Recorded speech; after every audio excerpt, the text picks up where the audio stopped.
hard choice you'll face in the near future. It might be between two careers, artist and accountant, or places to live, the city or the country, or even between two people to marry. You could marry Betty, or you could marry Lolita. Or it might be a choice about whether to have children, to have an ailing parent move in with you, to raise your child in a religion that your partner lives by but leaves you cold, or whether to donate your life savings to charity. Chances are the hard choice you thought of was something big, something momentous, something that matters to you. Hard choices seem to be occasions for agonizing, hand-wringing, the gnashing of teeth. But I think we've misunderstood hard choices and the role they play in our lives. Understanding hard choices uncovers a hidden power each of us possesses. What makes a choice hard is the way the alternatives relate. In an easy choice, one alternative is better than the other. In a hard choice, one alternative is better in some ways, the other alternative is better in other ways, and neither is better than the other overall. You agonize over whether to stay in your current job in the city or uproot your life for more challenging work in the country because staying is better in some ways, moving is better in others, and neither is better than the other overall. We shouldn't think that all hard choices are big. Let's say you're deciding what to have for breakfast. You could have high-fiber brand cereal or a chocolate donut. Suppose what matters in the choice is tastiness and healthfulness. The cereal is better for you, the donut tastes way better, but neither is better than the other overall, a hard choice. Realizing that small choices can also be hard may make big hard choices seem less intractable. After all, we managed to figure out what to have for breakfast, so maybe we can figure out whether to stay in the city or uproot for the new job in the country. We also shouldn't think that hard choices are hard because we are stupid. When I graduated from college, I couldn't decide between two careers, philosophy and law. I really love philosophy. There are amazing things you can learn as a philosopher, and all from the comfort of an armchair. But I came from a modest immigrant family where my idea of luxury was having a pork tongue and jelly sandwich in my school lunchbox. So the thought of spending my whole life sitting around in armchairs just thinking, well, that struck me as the height of extravagance and frivolity. So I got out my yellow pad, I drew a line down the middle, and I tried my best to think of the reasons for and against each alternative. I remember thinking to myself, if only I knew what my life in each career would be like. If only God or Netflix would send me a DVD of my two possible future careers, I'd be set. I'd compare them side by side. I'd see that one was better, and the choice would be easy. But I got no DVD. And because I couldn't figure out which was better, I did what many of us do in hard choices. I took the safest option. Fear of being an unemployed philosopher led me to become a lawyer. And as I discovered, lawyering didn't quite fit. It wasn't who I was. So now I'm a philosopher, and I study hard choices. And I can tell you that fear of the unknown, while a common motivational default in dealing with hard choices, rests on a misconception of them. It's a mistake to think that in hard choices, one alternative really is better than the other, but we're too stupid to know which. And since we don't know which, we might as well take the least risky option. Even taking two alternatives side by side with full information, a choice can still be hard. Hard choices are hard, not because of us or our ignorance. They're hard because there is no best option. Now, if there's no best option, if the scales don't tip in favor of one alternative over another, then surely the alternatives must be equally good. So maybe the right thing to say in hard choices is that they're between equally good options. But that can't be right. If alternatives are equally good, you should just flip a coin between them. And it seems a mistake to think, here's how you should decide between careers, places to live, people to marry, flip a coin. There's another reason for thinking that hard choices aren't choices between equally good options. Suppose you have a choice between two jobs. You could be an investment banker or a graphic artist. There are a variety of things that matter in such a choice, like the excitement of the work, achieving financial security, having time to raise a family, and so on. Maybe the artist career puts you on the cutting edge of new forms of pictorial expression. Maybe the banking career puts you on the cutting edge of new forms of financial manipulation. Imagine the two jobs however you like, so that neither is better than the other. Now suppose we improve one of them a bit. Suppose the bank wooing you adds $500 a month to your salary. Does the extra money now make the banking job better than the artist one? Not necessarily. A higher salary makes the banking job better than it was before, but it might not be enough to make being a banker better than being an artist. But if an improvement in one of the jobs doesn't make it better than the other, then the two original jobs could not have been equally good.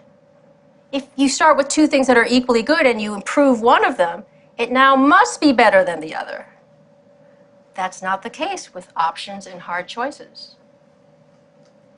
So now we've got a puzzle. We've got two jobs. Neither is better than the other, nor are they equally good.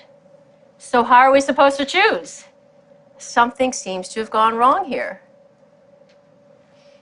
Maybe the choice itself is problematic and comparison is impossible.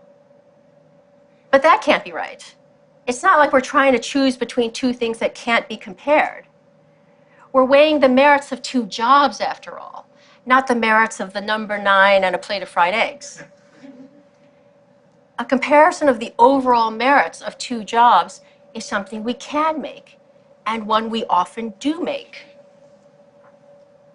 I think the puzzle arises because of an unreflective assumption we make about value.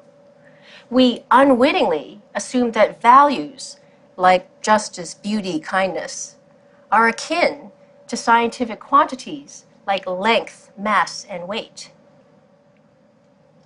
Take any comparative question not involving value, such as which of two suitcases is heavier? There are only 3 possibilities. The weight of one is greater, lesser, or equal to the weight of the other. Properties like weight can be represented by real numbers, 1, 2, 3, and so on. And there are only 3 possible comparisons between any 2 real numbers. One number is greater, lesser, or equal to the other. Not so with values. As post-Enlightenment creatures, we tend to assume that scientific thinking holds the key to everything of importance in our world. But the world of value is different from the world of science. The stuff of the one world can be quantified by real numbers, the stuff of the other world can't. We shouldn't assume that the world of is, of lengths and weights, has the same structure as the world of ought, of what we should do. So if what matters to us, a child's delight, the love you have for your partner, can't be represented by real numbers, then there's no reason to believe that in choice there are only 3 possibilities, that one alternative is better, worse, or equal to the other. We need to introduce a new 4th relation beyond being better, worse, or equal that describes what's going on in hard choices. I like to say that the alternatives are on a par. When alternatives are on a par, it may matter very much which you choose. But one alternative isn't better than the other. Rather, the alternatives are in the same neighborhood of value, in the same league of value, while at the same time being very different in kind of value. That's why the choice is hard. Understanding hard choices in this way uncovers something about ourselves we didn't know. Each of us has the power to create reasons.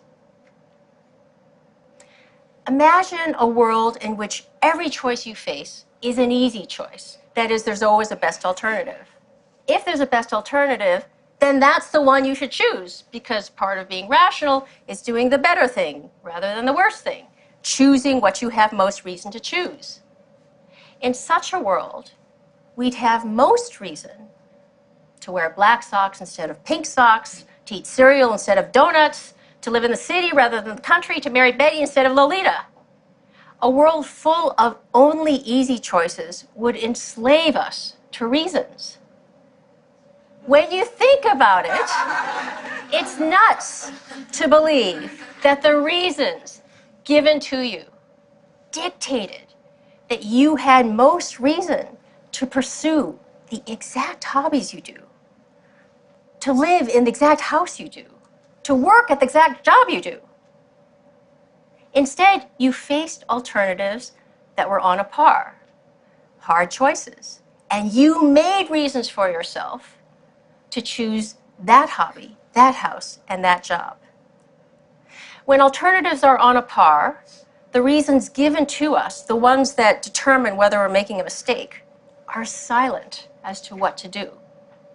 It's here in the space of hard choices that we get to exercise our normative power, the power to create reasons for yourself, to make yourself into the kind of person for whom country living is preferable to the urban life.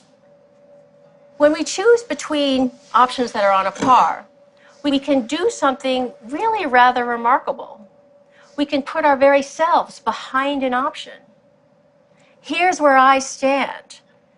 Here's who I am. I'm for banking. I'm for chocolate donuts.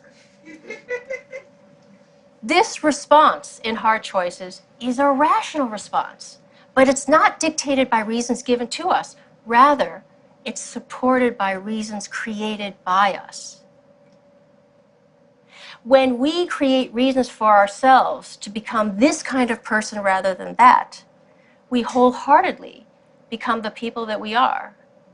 We might say that we become the authors of our own lives. So when we face hard choices, we shouldn't beat our head against a wall trying to figure out which alternative is better. There is no best alternative. Instead of looking for reasons out there, we should be looking for reasons in here. Who am I to be? You might decide to be a pink sock wearing, cereal loving, country living banker. And I might decide to be a black sock wearing, urban donut loving artist. What we do in hard choices is very much up to each of us. Now, people who don't exercise their normative powers in hard choices are drifters. We all know people like that. I drifted into being a lawyer. I didn't put my agency behind lawyering. I wasn't for lawyering. Drifters allow the world to write the story of their lives. They let mechanisms of reward and punishment, pats on the head, fear, the easiness of an option, to determine what they do.